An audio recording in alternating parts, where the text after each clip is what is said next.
నమస్కారం. లక్ష్మి చెప్పే కథలకు స్వాగతం. వీణులతో వీక్షించటానికి సిద్ధం కండి. ప్రియ సఖులు, ఇప్పుడు మనం సుప్రసిద్ధ రచయిత్రి శ్రీమతి ఉన్నవ విజయలక్ష్మి గారు రచించిన ఆచరణలో అభ్యుదయం ధారావాహికం నుండి 8వ భాగం వినేద్దామండి. ఓ రోజు మురళి, కళ్యాణి బట్టల దుకాణానికి వెళ్లారు. తమ ముందు పెట్టిన బట్టల రకాలను చూస్తూ, ఇంకా బీరువాల్లో ఉన్న రంగులను పరికిస్తూ, ఆ షాపుల కుర్రాడిని ఏదేదో అడుగుతూ అటు ఇటు చూస్తున్న కళ్యాణి హఠాత్తుగా ఏ భూతాన్న చూసినట్టు ఒక్కసారిగా భయపడిపోయి తల తిప్పేసుకుంది.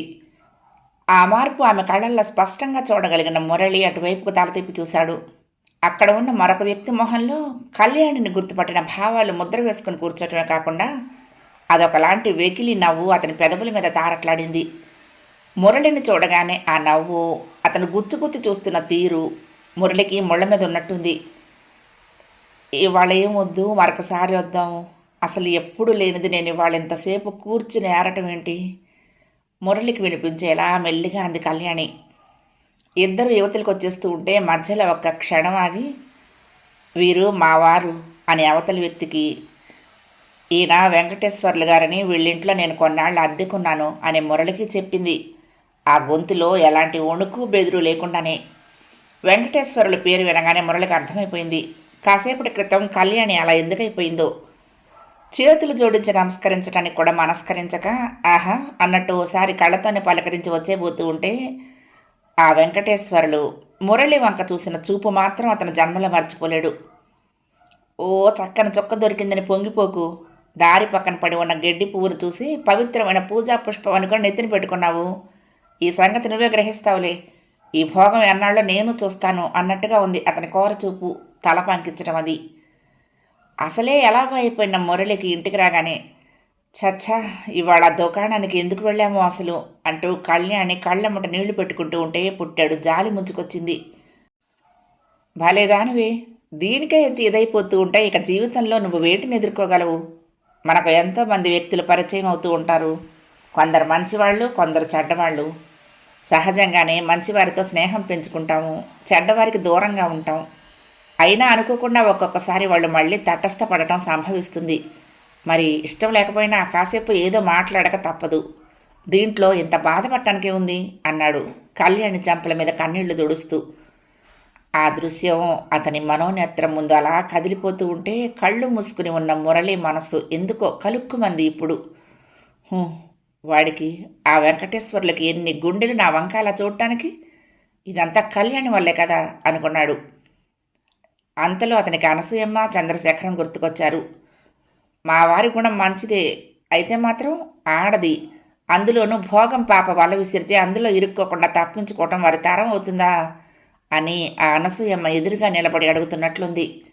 అతని గుండెలు బరువెక్కిపోతున్నాయి. ఆ గంగరాజు, వెంకటేశ్వర్లు, చంద్రశేఖరం వాళ్ళంతా వచ్చి తన గుండెల మీద కూర్చున్నంత బరువుగా ఉంది. ఊపిరి సలపటం లేదు. నుదురంతా ముత్యాల్లా చెమటలు పోశాయి. ఏమిటిది, ఇవాళ నాకేమైంది? ఎందుకు ఈ చిత్రవధ నేను అనుభవించాలి అని తనకు తానే లెక్కలేనన్ని సార్లు ప్రశ్నించుకోగా అతనికి ఒక సమాధానం స్ఫురించింది. ఈ లోకంలో కొందరు అదృష్టవంతులుంటారు. వారికి జీవితంలో ఎప్పుడు ఏ క్షణంలో గుర్తు చేసుకున్నా మనసంతా శాంతితో నిండిపోయి శరీరంలోని ప్రతి అణువు సంతోషంతో పులకించిపోయే మధురమైన అపురూపమైన సంఘటనలు వారి అనుభవంతో ఉంటాయి. కొంతమంది దురదృష్టవంతులుంటారు. కొన్ని సంఘటనలు, కొంతమంది వ్యక్తులు గుర్తుకొస్తేనే భయంతో ఒళ్ళు జలధరించి జీవితం నుంచే పారిపోవాలన్నంత భీతిని కలిగిస్తూ, అలాంటి వాటిని మర్చిపోవాలని ఎంత ప్రయత్నించినా వెంట తరుముతున్నట్లు మాటిమాటికి గుర్తుకొచ్చి మనసంతా జుగుప్సతో నిండిపోయి భయంతో మనిషి గజగజ వణికిపోయే సంఘటనలు అలాంటి వారి జీవితాలతో ముడిపడి ఉంటాయి. అలాంటి వ్యక్తులతో పరిచయం కానీ స్నేహం కానీ ఉన్నప్పుడు ఎంత వద్దనుకున్నా వారి అనుభవాల ప్రభావం యువతలి మనుషుల మీద కూడా కొంతైనా ఉండటం సహజం. నాది కేవలం పరిచయం కాదు, స్నేహం అంతకన్నా కాదు. అలాంటి వ్యక్తితో నా జీవితమే పెనవేసుకుపోయింది. అందుకే ఆమె అనుభవాలు నన్ను ఎంతగా కదిలించి వేస్తాయి అనిపించింది. తల పక్కకు తిప్పి చూశాడు. మంచం మీద పక్కన పడుకుని ఉన్న కళ్యాణి గాఢ నిద్రలో ఉన్నట్టు ఉచ్ఛ్వాస నిశ్వాసాల వల్ల తెలుస్తోంది. నిద్రలో ఏదో తీయటి కాలొచ్చింది కాబోలు ఆమె పెదవులు ఒక్కసారి విడివడినట్లు మనోజ్ఞంగా కదిలాయి.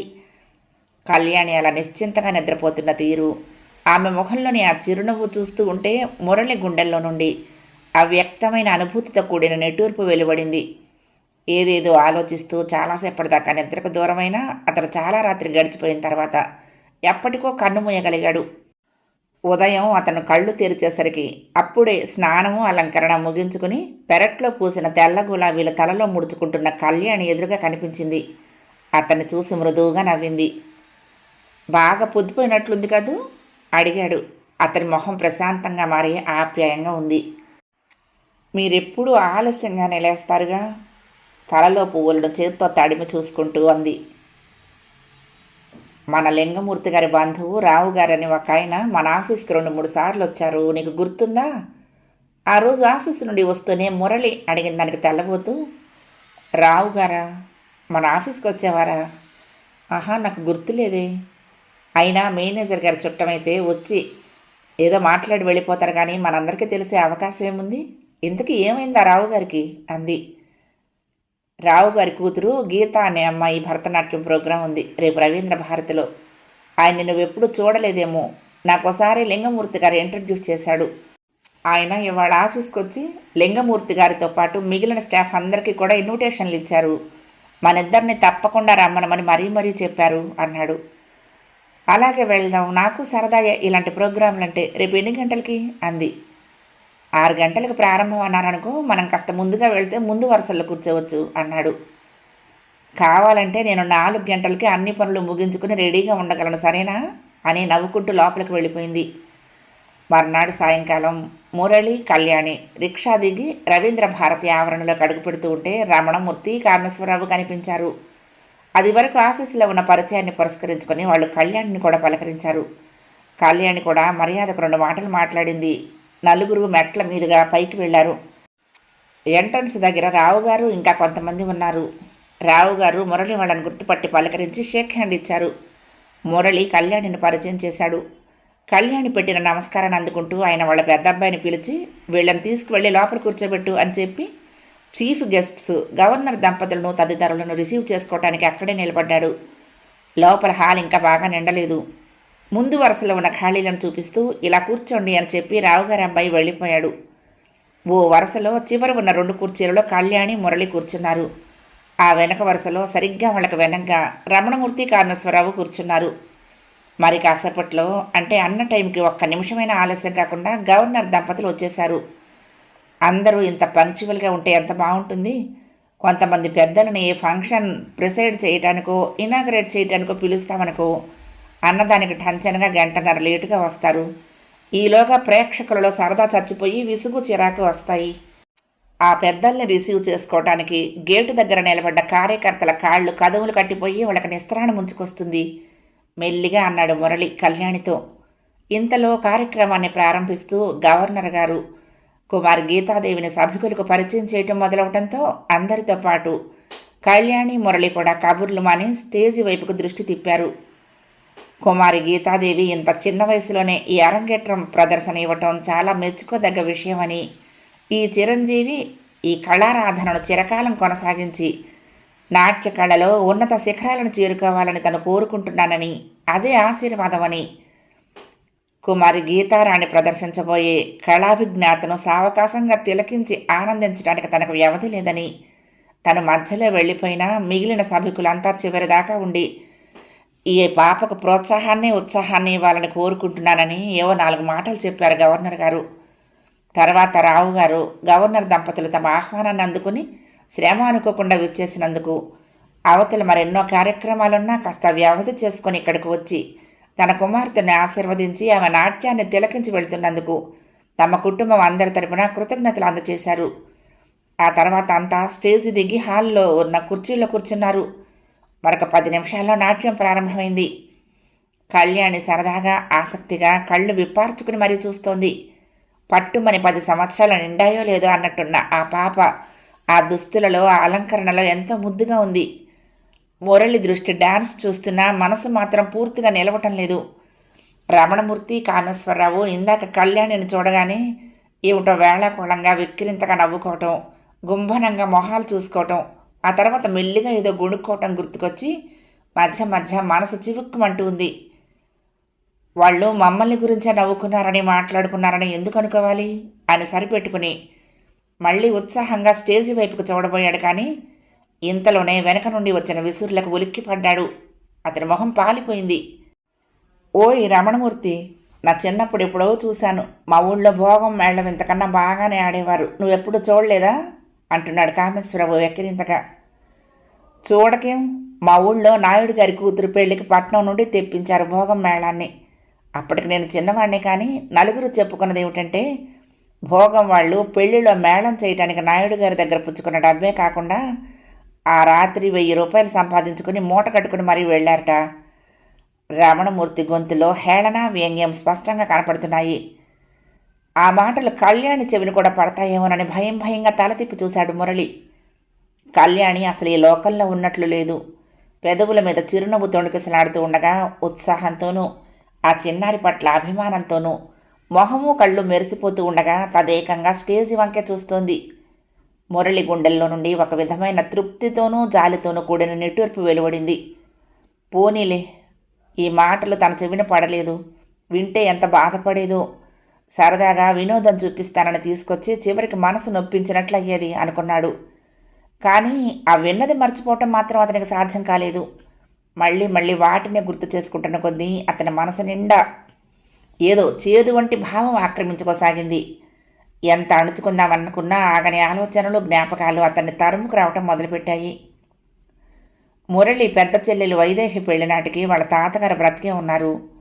ఇప్పటి పరిస్థితులను బట్టి తమ శక్తిని బట్టి వైదేహి పెళ్లి ఒక్కరోజే జరిపించాలని నిర్ణయించుకున్నారు శివరామయ్య గారు. బొమ్మల పెళ్లిలా బొత్తిగా ఒక్కరోజేమిటి 3 రోజుల పెళ్ళైనా చెయ్యి అన్నాడు ముసలాయన కొడుకుతో. నేను తోగలేను నాన్న అన్నాడు శివరామయ్య. కొడుకు తన మాటకు కించిత్తైనా విలువ ఇవ్వలేదు అన్న ఉక్రోషంతోనూ, మా కాలంలో మేము ఇంతకన్నా దర్జాగా బ్రతికేవాళ్ళమని చెప్పాలనే ఉద్దేశంతోనూ ఆయన మురళి వాళ్ళని దగ్గర కూర్చోబెట్టుకుని ఆ కబుర్లన్నీ చెప్పాడు. ఆయన తన కూతుళ్ల పెళ్ళిళ్ళు ఎంత ఘనంగా చేశాడో, తన చెల్లెళ్ల పెళ్ళిళ్ళకు వాళ్ళ నాన్నగారు ఎంత దర్జాగా డబ్బు వెదజల్లారో అన్ని కథల్లాగా చెప్పాడు. ఆయన చిన్న చెల్లెలు పెళ్లి మరీ గొప్పగా జరిగిందిట. ఆ మగ పెళ్లివారు 4 రకాల బ్యాండ్ మేళాలను తెచ్చుకోవటమే కాకుండా భోగం మేళాన్ని కూడా తీసుకొచ్చారట. పెళ్లి 5 రోజులు ఊరేగింపులో ఈ భోగం వాళ్ళు మేళం చేస్తూ ఉంటే ఊరంతా కళ్ళు నోళ్ళు వెళ్ళబెట్టుకుని మరీ చూసేవారట. అందులో ఓ చిన్నది చక్కని చొక్క ఊళ్ళో కుర్రకారందరికీ వెర్రెత్తిచ్చేసిందిట. వీళ్ల వంట వాళ్లలో ఒకడు తను చేస్తూ ఉన్న పని కూడా అలాగే వదిలేసి ఆ పిల్ల వెంట పడేవాడుట ఊరేగింపులోనూ అక్కడ. ఆ కబుర్లన్నీ వింటున్న మురళి మధ్యలో అడిగాడు, అయితే తాతయ్య, శరీరంలో వంపులన్నీ అలా నిర్లజ్జగా నడివీధిలో ప్రజలందరి ముందు ప్రదర్శిస్తూ తైతక్కలాడటానికి వాళ్ళకి సిగ్గుండదు అని. బావుందిరా, సిగ్గు బిడియమంటూ కూర్చోటానికి వాళ్ళేం సంసారంలో ఏమిటి సానివాళ్ళు మరి అన్నాడు తాతయ్య. అంతా తలుచుకుంటున్న మురళి మనసు ఎలాగో అయిపోయింది. కళ్యాణి నాటికి వీధిలో మేళం కట్టడం, మేజువాణీలు చేసే ఆచారం పోయినా కళ్యాణి తల్లి అమ్మమ్మ అలా ఆడి పాడి రసికులను రంజింపచేసిన వారే అనుకున్నాడు. ఇంకా అతని ఆలోచనలు అలా ఎంత దూరం సాగేవో కానీ ఒక్కసారిగా సభికుల హర్షధ్వానాలతో హాలు మారుమోగిపోవడంతో ఉలిక్కిపడి ఈ లోకంలోకి వచ్చాడు. ఆ అమ్మాయి చేస్తున్న అభినయాన్ని, ఆ చిరుపాదాల కదలికను చూస్తూ అప్పటిదాకా ఒక విధమైన తన్మయంలో మునిగిపోయిన కళ్యాణి అప్పటికి తేరుకుంటూ, అబ్బా అద్భుతంగా చేసింది అంటూ పక్కకు తిరిగింది. అంతే, మురళి మొహం చూస్తూ తెల్లబోయింది. నీకు చక్కటి డ్యాన్స్ ప్రోగ్రాం చూపిస్తాను అని నిన్న సాయంకాలం నుండి ఊరించి ఎంత ఉత్సాహంగా ఇక్కడికి తీసుకొచ్చిన మనిషి ఇతనేనా అనిపించింది. ఇలా ఎందుకున్నారు, అసలు ఈయన మనసులో బాధ ఏమిటి అని ఎంత తర్కించుకున్నా సమాధానం మాత్రం దొరకటం లేదు. కానీ అతని మొహం చూస్తూ ఉంటే కళ్యాణికి ఒక విషయం మాత్రం రూఢి అవుతోంది. అతని మనసు నిర్మలంగా ప్రశాంతంగా లేదు. దానిలో ఏదో బాధ, ఎవరి మీద కోపం, కసి, అసహ్యం ఇలాంటి భావాలు ఎన్నో సుళ్ళు తిరుగుతూ వాటి తాలూకు ఛాయలు మొహం మీద పరుచుకునేలా చేస్తున్నాయి. ఆ మొహం చూడాలంటేనే ఆమెకు భయంతో గుండెలు పట్టుకుపోతున్నాయి. అతన్ని పలకరించాలంటే నోరు పిడచకట్టుకుపోతుంది. ఆనాటి ప్రోగ్రాంలో చివరి అంశం కురపంజి నృత్యం స్టేజి మీద ప్రారంభమైంది. గీతాదేవి అది వరకటి దుస్తులు అలంకరణ మార్చుకుని ఈ నృత్యానికి అనువైన దుస్తులు అలంకరణతో ఉంది. ఇంతకు ముందున్న ఉత్సాహం అంతా నీళ్లు కారిపోయినా ఏదో చూడాలి అన్నట్లు అటే చూస్తోంది కళ్యాణి. వెళ్దాం పద, మురళి గొంతు వినిపించి పక్కకు తిరిగింది. అప్పటికే అతను లేచి నిలబడి వెళ్ళటానికి ఉద్యుక్తుడవుతున్నాడు. కళ్యాణి ఏం మాట్లాడకుండా అతన్ని అనుసరించింది. తల వంచుకొని వస్తూ వస్తూ అప్రయత్నంగానే ఓసారి వెనక సీటు వంక చూసిన కళ్యాణి రమణమూర్తి, కామేశ్వరం మొహాలలో, కళ్లల్లో ఓ వంకర నవ్వు కనిపించి మనసు జుగుప్సతో నిండిపోయినా తన ఆలోచనలకు సమాధానం దొరికినట్లయింది. తనను చూసి వీళ్ళేదో వంకర మాట అనుంటారు, ఆయన కోపమంతా వాళ్ల మీదే అనుకుంది. ఇద్దరూ గేటు దాటి రోడ్డు మీదకు వచ్చి రిక్షా ఎక్కి కూర్చున్నారు. దారి పొడుగునా మురళి ఏమీ మాట్లాడలేదు. ఏదో అడగబోయిన కళ్యాణి కూడా మురళి మొహం చూసి అతన్ని పలకరించే ధైర్యం లేక ఊరుకుంది. రిక్షా ఇల్లు చేరుకుంది. ఇద్దరూ లోపలికి వెళ్లారు. మొహం ముడుచుకుని మురళి అతని వాలకం చూస్తూ ప్రాణం ఉసూరుమంటూ కళ్యాణి బట్టలు మార్చుకుని కాళ్ళు కడుక్కుని వచ్చారు. ఇద్దరికీ కంచాలు పెట్టి అన్నం వడ్డించింది కళ్యాణి. నువ్వెప్పుడైనా భోగం మేళం చూసావా? అన్నం కలుపుకుంటూ అదోలా కళ్యాణి వంక చూస్తూ అన్నాడు మురళి. నోట్లో పెట్టుకోబోతున్న ముద్దను అలాగే చేతిలో పట్టుకుని బెత్తరపోయి చూసింది కళ్యాణి. నువ్వెప్పుడు చెయ్యలేదేమో కానీ మీ అమ్మమ్మ అంతా పెళ్లి ఊరేగింపుల్లోనూ అక్కడ మేళం చేసిన వాళ్లే కదా. అతని మాటల్లోని ఎత్తి పొడుపు కళ్యాణి గుండెల్లో కత్తి దింపినట్లే అనిపించింది. అలా బాధపడుతూనే అవును అన్నట్లు తల ఊపి సమాధానం చెప్పింది. నడి వీధిలో అంతమంది జనం ముందు తైతక్కలాడటం, శరీరంలో ఒంపు సొంపులు అసభ్యంగా ప్రదర్శించుకోవటం, సిగ్గులేని మనుషులు. మురళి గొంతులో కరడుగట్టిన కాఠిన్యం, సాధించలేని కసి. కళ్యాణి తల ఉంచుకొని అన్నం కలుపుతూ కూర్చుంది. నా వంశాన్ని, నా పుట్టుకను తలుచుకుంటూ ఉంటే నా మీద ఈయనకు అసహ్యం కలుగుతోంది. నిజమే, నా తల్లి వాళ్ళంతా నడివీధిలో నాట్యం చేసి కోరి వచ్చిన వారందరికీ శరీరం అర్పించి అతి నీచంగా బతికారు. నాది నికృష్టమైన పుట్టుకే. ఆ సంగతి తనకు ముందే చెప్పాను కదూ.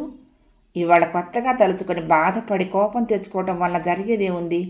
మనస్సులు నలిగిపోవటం తప్ప ప్రయోజనమే ఉంది? ఇలా నా పుట్టుకను కులాన్ని గుర్తు చేస్తూ నన్ను బాధించటం వల్ల ఆయనకు ఒరిగేదే ఉంది? కళ్యాణికి మరి ముద్ద నోట్లో పెట్టుకోబుద్ధి కాలేదు. ఇద్దరూ అర్ధాకలితోనే లేచిపోయారు. మురళికి ఇష్టమని సాయంకాలం చేసి మూత పెట్టి ఉంచిన ఉల్లికారం పెట్టి వేయించిన వంకాయ కూర, కొబ్బరికాయ పచ్చడి, టమోటా చారు అన్నీ అలాగే ఉండిపోయాయి. వంటగది సర్దేసి వెళ్ళి పడుకుంది. గుండెల్లోంచి ఉబికి వస్తున్న దుఃఖంతో కళ్ళు రెండు నిండిపోతూ ఉంటే పక్కకు ఒత్తిగిలి కొంగుతో తుడుచుకుంది. మనసులో రేగిన కోపాన్ని మాటల్లో కానీ చేతుల్లో కానీ బహిర్గతం చేసుకున్నాకే ఒక్కొక్కసారి వివేకం తలెత్తుతుంది. సరిగ్గా అలాంటిదే ఇప్పుడు మురళిలో మేల్కొంది. కళ్ల మీద చెయ్యానించుకొని మౌనంగా పడుకున్న అతనిలో ఆలోచనలు అలలుగా లేస్తున్నాయి. నా మనసు ఎందుకు ఇలా అయిపోతుంది? మొదటే అన్నీ తెలుసుకుని కావాలని పెళ్లి చేసుకుని ఇప్పుడు ఇలా ఏవేవో జ్ఞాపకం చేసుకుంటూ తనని బాధపెట్టడంలో అర్థమేమైనా ఉందా? మనం దారిన నడుస్తూ ఉంటే అనేక మంది అనేకం అనుకుంటారు. అవన్నీ లక్ష్య పెట్టడం మొదలు పెడితే అసలు ఈ ప్రపంచంలో బ్రతకగలమా? రమణమూర్తి వాళ్లకు మొదటి నుంచి నా మీద అదో రకం అక్కసు. ఓ మంచి పని చేశాను అనే కీర్తి నాకు దక్కిందని, కీర్తితో పాటు అతిలోక సౌందర్యవతి అయిన భార్య నాకు దొరికిందని, వాళ్ళెవ్వరూ చేయలేని పని నేను చేశానని వాళ్ళందరికీ ఉడుకు మొత్తనో ఓ విధమైన కసి. అదంతా ఇలా వెక్కిరింతల రూపంలో బహిర్గతం చేసుకుంటున్నారు. అది గ్రహించుకోలేక నేను బాధపడి కళ్యాణి మనసు పాడు చేశాను. ఎంత తెలివి తక్కువగా ప్రవర్తించాను. అసలు ఏం జరిగిందని నేను అంత ఆవేశపడ్డాను.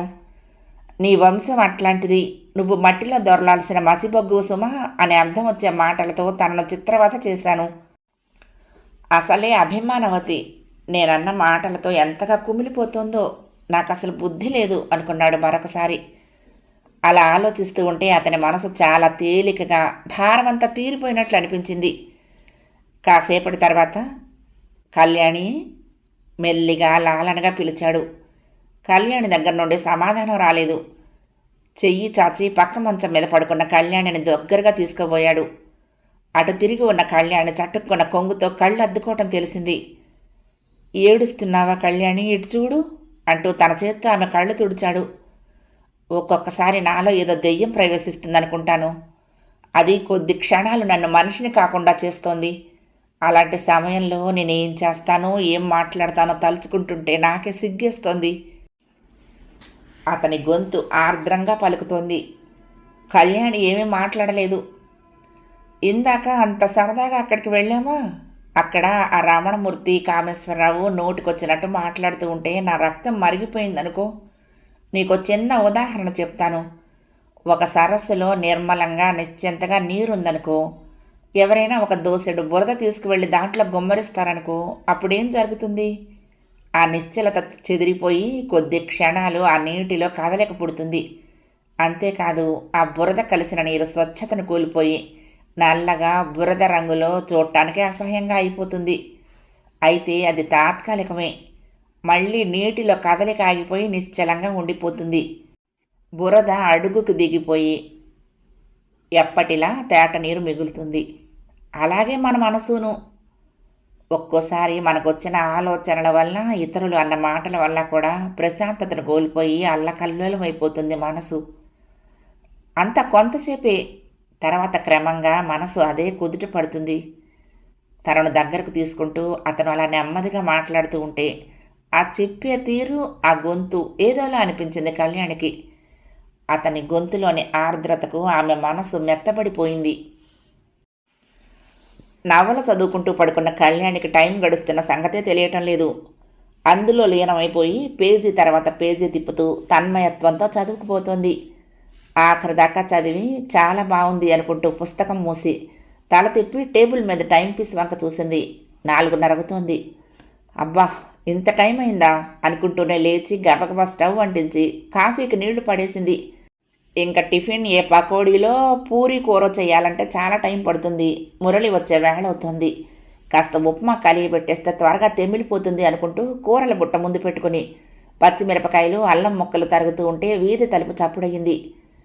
వస్తున్నా అంటూ వెళ్ళి తలుపు తీసింది.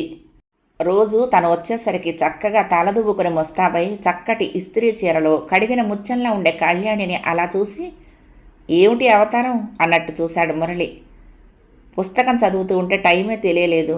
వస్తున్నా, స్టవ్ మీద నీళ్లు మరిగిపోతున్నాయో ఏమిటో అంటూనే గబగబ లోపలికి వెళ్ళిపోయింది. డికాక్షన్ వేసి బూర్లి మూకుడు స్టవ్ మీద పెట్టింది. మురళి బట్టలు మార్చుకుని కాళ్ళు కడుక్కుని వచ్చేసరికి 2 ప్లేట్లలో ఉప్మా సర్ది పెట్టి సన్నటి మంట మీద పాలగిన్నె పెట్టింది. ఇద్దరు టిఫిన్ తిని కాఫీ తాగారు. తలదూకుందామని జడ విప్పుకుంటూ ఉంటే కళ్యాణి ఏం చేస్తున్నావు అంటూ వచ్చింది శాంత పెరటి వైపు నుంచి. రా అక్కయ్య అంది కళ్యాణి జడలో నుంచి వాడిన పూల చెండు తీసి దూరంగా పడేసి జుట్టు వదులుగా వేలుముడి వేసుకుంటూ. నిన్నొకటి అడుగుదామని వచ్చాను అంది ఉపోద్ఘాతంగా శాంత. ఏమిటది అంది కళ్యాణి అధలాపంగానే. ఇవాళ మాతో సినిమాకి రావాలి నువ్వు. సినిమాకా? ఈసారి ఆశ్చర్యంగానే అంది. అవును, ఇవాళ మొదటి ఆటకు వెళ్దాము. నీతో కలిసి సినిమా చూడాలని ఎప్పటి నుంచో నాకు సరదాగా ఉంది. ఎప్పటికప్పుడు అలాగే అయిపోతుంది. ఇవాళ మా వారికి ఎవరో పాసులు ఇచ్చారు. నేనేమి నా చేతి డబ్బులతో తీసుకువెళ్ళటం లేదులే నవ్వేసింది శాంత. సరే, డబ్బు మాటకేం కానీ ఇవాళ నా పని అస్సలు తేవలేదు. ఇంకా తలైనా దూకోలేదు. కనిపిస్తూనే ఉందిగా నా అవతారం. వంట కావాలి, నేను తెమలాలి. నేనెంతో మనసు పడి అడిగిన నాడే నీకు ఇన్ని కారణాలు కనిపించాయి కదూ. మరేం పర్వాలేదు లేదు. స్టవ్ మీద బియ్యం పడేసి నువ్వు గబగబా తయారవ్వు. నీ ముస్తాబు పూర్తయ్యేసరికి ఆ అన్నం ఉడికిపోతుంది. ఈ ఒక్క పూటకి కాస్త కందిపొడి ఆవకాయ వేసుకొని తిందురు కానీ మరిది గారికి నేను చెప్తానులే. ఇప్పుడు మా వారు వచ్చి చెప్పిందాకా నాకు తెలియదు. లేకపోతే కాస్త ముందుగానే చెప్పేదాన్ని. నేను కుంపటి మీద ఎసరు పడేసి వచ్చాను అంటోంది శాంత. లోపలి గదిలో కూర్చున్న మురళికి వాళ్ళ మాటలన్నీ వినిపిస్తూనే ఉన్నాయి. ఇంత గట్టిగా పట్టడంలో శాంత కోరిక అర్థమైంది మురళికి. శాంత వాళ్ళ కుటుంబం తమ వలన తరచూ ఏదో ఉపకారం పొందుతూనే ఉంటారు. నెలలో 15వ తారీఖు గడిచిన దగ్గర నుంచి 5-10 రూపాయలు కావాలనో, పప్పు ఉప్పు కావాలనో దేనికో దానికి వస్తూనే ఉంటారు. కళ్యాణి కానీ మురళి కానీ ఎప్పుడూ విసుక్కోకుండా పైనుంచి వాళ్ళ పరిస్థితిని అర్థం చేసుకున్న వాళ్ళలా అడిగింది ఏది కాదనకుండా ఇస్తూ ఉంటారు. పట్టుకెళ్ళినవన్నీ 1వ తారీఖున మళ్ళీ తీర్చేసినా ఈ మాత్రంగా అప్పు పుట్టడమే ఒక మహాభాగ్యంగా అనుకుంటుంది శాంత.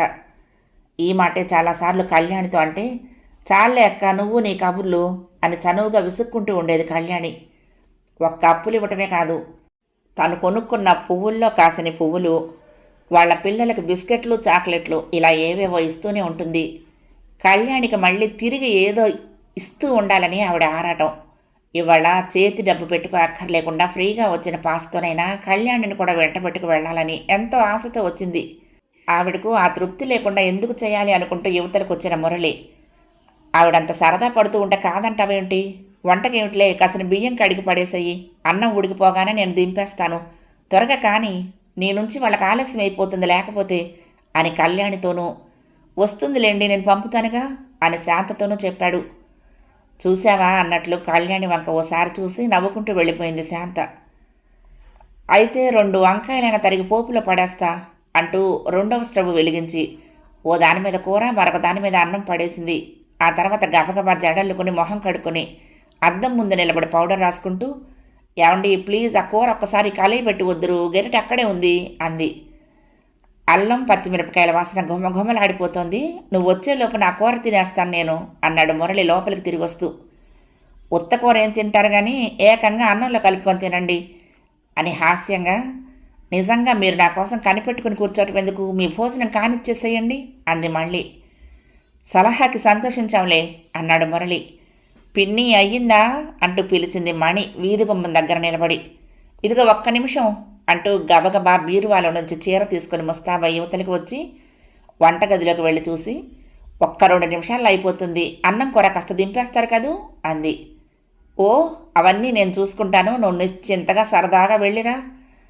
ఏది ఇలారా అంటూ తనే ఓ అడుగు ముందుకు వేసి కళ్యాణి దగ్గరకు వెళ్ళి మెడ దగ్గర మడత పడిపోయిన చీర జరి అంచును సరిచేసి ఆ చేత్తోనే ఓసారి మృదువుగా ఆమె బొగ్గల నిమ్మరబోతూ ఉంటే, షూ ఎవరైనా చూస్తారు అంది వీధి గుమ్మం వైపు వేలు పెట్టి చూపిస్తూ మురిపంగా నవ్వుతూ. ఏం చూస్తే భయమా, నేనేం తప్పు పని చేస్తున్నాను అంటూనే చటుక్కున ముందుకు వంగి ఆ మందహాసాన్ని ముద్దు పెట్టుకున్నాడు. కళ్యాణి నవ్వుకుంటూ తలుపులు తెరుచుకుని బయటికి వెళ్ళిపోయింది. క్షణం క్రితం తను పొందిన అనుభూతి తాలూకు మాధుర్యం ఇంకా మొహంలోకి ఆవరించుకొని ఉండగా, మృదు దరహాసం ఆధారాల మీద లాస్యం చేస్తూ ఉండగా వీధి గది కిటికీ దగ్గర నిలబడ్డాడు మురళి ఆ వెళ్తున్న వాళ్ళని చూడటానికి.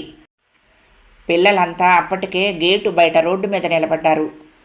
ఈ సినిమా ప్రోగ్రాంతో వాళ్ళకి ఒళ్ళు తెలియనంత ఉత్సాహంగా ఉంది. కళ్యాణి గేటు దగ్గరికి వెళ్తూ వాళ్ళని పలకరించింది. ఇంతలో వెనక నుంచి శాంత వచ్చింది, చంటివాణ్ణి చేతులతో పట్టుకుని. శాంతను చూశాక ఇంకా వెళ్తాం అన్నట్లు కళ్యాణి ఒకసారి వెనక్కు తిరిగి కిటికీ వంక చూసింది. మురళి నవ్వుతూ టాటా చెప్తున్నట్లు చెయ్యి ఊపాడు ఓసారి. అంతే, అలా ఊపిన చెయ్యి గాలిలో అలాగే బిగుసుకుపోయినట్లు ఆగిపోయింది ఓ క్షణం. అతని పెదవుల మీద చిరునవ్వు మాయమైంది. కళ్ళల్లో ఏవేవో భావాలు పోటీ పడి పేరుకుంటున్నాయి. కానీ అప్పటికే వెనక్కు తిరిగిన కళ్యాణి అవేమీ గమనించలేదు. ఇతను కూడా వెళ్తున్నాడా? మరి అలాంటప్పుడు నన్ను కూడా పిలవాలనే ఆలోచన వాళ్ళకి రాలేదా? లేకపోతే కావాలనే కళ్యాణిని ఒక్కదాన్ని ప్రయాణం చేయించాడా? ఎంత మోసం, ఎంత నాటకం ఆడాడు. ఆవిడ వచ్చి కళ్యాణిని ఒక్కదాన్నే పిలుస్తూ ఉంటే ఆడవాళ్ళు పిల్లలు మాత్రం వెళ్తారు కాబోలు అనుకున్నాను. పరాయి వాడి పెళ్ళాన్ని కూడా వెంట పెట్టుకుని సినిమాలకు షికార్లకు తిరుగుదాం అనుకుంటున్నాడా వీడు? మురళి 2 చేతులు కిటికీ ఊచల్ని గట్టిగా పట్టుకున్నాయి. ఆ క్షణంలో ఆ వ్యక్తి తన ఎదురుగా ఉంటే వాడి పీక నులివేద్దామా అన్నంత కసిగా ఉంది. 2 పిడికిళ్ళు ఊచల మీద బిగించి ఉడుకుమోత్తనంగా పళ్ళు నూరుకుంటూ అలా ఎంతసేపు నిలబడ్డాడో అతనికే గుర్తు తెలియలేదు. కానీ అన్నము కూర మాడిపోయిన కాటు వాసన లోపల నుండి గుప్పుమని రావటంతో విసురుగా వంటగదిలోకి వెళ్ళి, వెధవ వంట, వెధవ సంసారం అని తిట్టుకుంటూ ఆ 2 గిన్నెలు దింపి కింద పడేసి 2 స్టవ్లు ఆర్పి వెళ్ళి గదిలో కూర్చున్నాడు. అతనికి ఏమీ తోచటం లేదు. అలాగని ఏ పని చేయబుద్ధి వేయటం లేదు. చేతిలోకి తీసుకున్న పేపర్ చదవాలనిపించక విసుగ్గా ఓ మూలకు గిరవాటు వేశాడు. బుసలు కొడుతున్నట్టుగా పొంగి వస్తున్న ఆవేశాన్ని, ఉక్రోషాన్ని తనలో తనే దిగమింగుకుంటూ, అసలు కాలం అనేది కదులుతుందా? ఈ లెక్కన వాళ్ళు సినిమా నుంచి తిరిగి వచ్చేసరికి ఎన్ని యుగాలు పడుతుంది? క్షణాలు లెక్క పెట్టుకుంటూ కళ్ళ మీద చేతులు పెట్టుకొని కుర్చీ వెనక్కి వాలి కూర్చున్నాడు. ఎట్టకేలకు రాత్రి 9:30 దాటింది. వీధి వాకిట్లో పిల్లల గొడవ, శాంత మాటలు, మధ్య మధ్య గోపాలరావు నవ్వుతూ చెప్తున్న కబుర్లు, వాటన్నిటితో పాటు కళ్యాణి గొంతు అన్నీ కలగాపులగంగా వినిపిస్తున్నాయి. కళ్యాణి తమ వాటా వైపుకు వచ్చి తలుపుల మీద చెయ్యి వేయగానే అవి తెరుచుకున్నాయి. లోపల గడియ పెట్టుకోవటం మర్చిపోయారా ఏమిటి అనుకుంటూ తను లోపలికి వచ్చి తలుపులు మూసి గడియ పెట్టి ఆ గదిలో లైట్ ఆర్పి సంబరంగా, సినిమా ఎంత బాగుందనుకున్నారు, రేపు మనం మళ్ళీ ఇద్దరం వెళ్దామండి అంటూ లోపలికి వచ్చిన కళ్యాణి గదిలో కుర్చీలో కూర్చున్న భర్తను చూసి గతుక్కుమంది. తను ఇంటి నుండి బయలుదేరేసరికి అంత సరదాగా, సంతోషంగా, చిలిపిగా ఉన్న భర్త ఇప్పుడేమిటి ఇలా ఉన్నాడు? ఈ మధ్యలో ఏమైనా దుర్వార్త వినలేదు కదా? లేకపోతే హఠాత్తుగా జ్వరమైనా రాలేదు కదా అనుకుంటూ దగ్గరికి వెళ్ళి అతని నుదుటి మీద చెయ్యి వేసి చూసింది. అలా ఉన్నారేం అంది. ఎలా ఉన్నాను? నిక్షేపంలా ఉన్నాను అన్నాడు మురళి కళ్యాణి చెయ్యి తన నుదుటిని తాకకుండా తప్పించుకోవటానికా అన్నట్టు విసురుగా లేచి నిలబడుతూ. అతని ధోరణికి కళ్యాణి మనసు చివుక్కుమంది. అయినా ఇంకేమీ అడగకుండా తిన్నగా వంటగదిలోకి వెళ్ళింది వడ్డన ప్రయత్నం చేద్దామని. తీరా మూతలు తీసి చూస్తే అన్నం కూర రెండూ కూడా మసిబొగ్గులైపోయి ఉన్నాయి. వీరి చిరాకుకు కారణం ఇదన్నమాట అనుకుంటూ వెనక్కు తిరిగేసరికి వరండాలో మురళి కనిపించాడు. అన్నం పూర్తిగా మాడిపోయింది. మళ్ళీ కాసిన బియ్యం కడిగి పెడతాను, ఎంతసేపు? నేను చీర మార్చుకుని వచ్చేలోపు అయిపోతుంది అంటూ బియ్యం డబ్బా మూత తెరవబోతూ ఉంటే, నాకేమీ అక్కర్లేదు, నీకు కావలిస్తే వండుకో, ఆ మాట చెప్దామని వచ్చాను అన్నాడు. నేను మరొక 2 నిమిషాలు ఆగి వెళ్తే సరిపోయేది, మీరు చూస్తానన్నారు కదా అని. అవును, చూడకేం చేస్తాను? నువ్వు ఊరి మీద ఊరేగుతూ ఉంటే నేను ఇంట్లో కూర్చుని వంట చేస్తాను. కళ్యాణి కళ్ళల్లో నీళ్లు తిరిగాయి. ఈ కాస్త దానికి అంత రాద్ధాంతం చెయ్యాలా అనిపించింది. అసలు నేను వెళ్ళనంటే మీరే కదా బలవంతం చేసి. ఆమె మాట మధ్యలోనే కస్సుమన్నాడు మురళి. అవును, అన్నీ నేనే చేశాను. ఎదుటి వాళ్ళు ఎలాంటి వాళ్ళ గ్రహించుకోలేని చవటని గనక ఆవిడ అన్నదానికి తల తాటించాను. నీకైనా సిగ్గుంటే ఇంట్లో మొగుణ్ణి వాడి కర్మానికి వదిలేసి హాయిగా పరాయి మగవాడితో సినిమాకి వెళ్తావా? చూసిన 10 మంది ముక్కు మీద వేలేసుకుంటారనే జ్ఞానమైనా ఉందా నీకు? కళ్యాణి మనసు భయంతో సంకోచంతో ఉలిక్కి పడింది. అతని కోపానికి కారణం అర్థమైంది. మెల్లిగా నచ్చ చెప్తున్నట్లు అంది. అక్కయ్య వచ్చి పిలిస్తే ఇది కేవలం ఆడవాళ్ళ ప్రోగ్రామే అనుకున్నాను. ఏమిటో ఆ సంగతి ప్రత్యేకంగా అడగాలని కూడా తోచలేదు. తీరా బయలుదేరాక బావగారిని చూశాక తెల్లబోయాను. నా మనసులో భావం గ్రహించినట్లే అంది అక్కయ్య. మా ఇంట్లో అందరికీ సరిపోగా ఇంకా ఒక్క టిక్కెట్టే మిగిలింది. నిన్ను సరదాగా తీసుకువెళ్దామని పిలిచాను అని. ఒక్క టిక్కెట్టే మిగిలిపోతే చించి అవతల పారేయాల్సింది. లేకపోతే ఏ దారిని పోయే దాన ఎక్కించినా సంబరంగా భుజాలు ఎగరవేసుకుంటూ సినిమాకి తయారయ్యేవాడు. అంతేగాని ఇద్దరుంటున్న కుటుంబంలో ఒకరిని వదిలేసి ఇంకొకరిని పిలిచి తీసుకువెళ్ళటానికి ఎంత బుద్ధి లేకపోయింది అంట. బుద్ధి లేకపోవటం కాదులే, కావాలని చేశాడు ఇదంతా. ఆ గోపాలం గడి పన్నాగం. ఇంట్లో ఉన్న పెళ్ళాన్నే కాకుండా పరాయి ఆడవాళ్ళని కూడా వెంట పెట్టుకుని తిరిగి సరదా తీర్చుకుందామనుకున్నాడు. చీకుళ్ళు బుద్ధులు. రేగిపోయాడు మురళి. పొటపొట కన్నీళ్లు కారుస్తూ గుమ్మం దగ్గర నిలబడిపోయిన కళ్యాణి విలవిల్లాడిపోతున్న గొంతుకుతో అంది. ఎంత ఇదిగా ఆలోచిస్తున్నారు మీరు? అక్కయ్య కానీ బావగారు కానీ అసలు అంత దూరం ఆలోచించలేదేమో. ఒక పాసు వృధా చేయటం ఇష్టం లేక, మళ్ళీ మిమ్మల్ని వేరే డబ్బు పెట్టి టిక్కెట్ కొనుక్కోమనటం ఇష్టం లేక సరదాగా నన్ను తీసుకువెళ్దామని అనుకుందేమో. ఛా, నాకు బొత్తిగా బుద్ధి లేదు. అయినా అంతా నా తప్పే అంటారా? అసలు నేను వెళ్ళను మొర్రు అంటూ ఉంటే వెళ్ళు వెళ్ళు అని అప్పుడు బలవంతం చేసి పంపించి ఇప్పుడు ఇలాంటి అభాండాలు పెట్టడానికి మీ మనసెలా ఒప్పిందండి అంది. 8వ భాగం సమాప్తం. ప్రియ సఖులు, ఈ కథ మీకు నచ్చితే తప్పకుండా లైక్ చేయండి, షేర్ చేయండి, కామెంట్ చేయండి, సబ్స్క్రైబ్ చేసుకుని నన్ను ఎంకరేజ్ చేయండి. ఉంటానండి. ప్రేమతో లక్ష్మి, కృష్ణాతీరం దుర్గమ్మ సన్నిధానం. నమస్తే.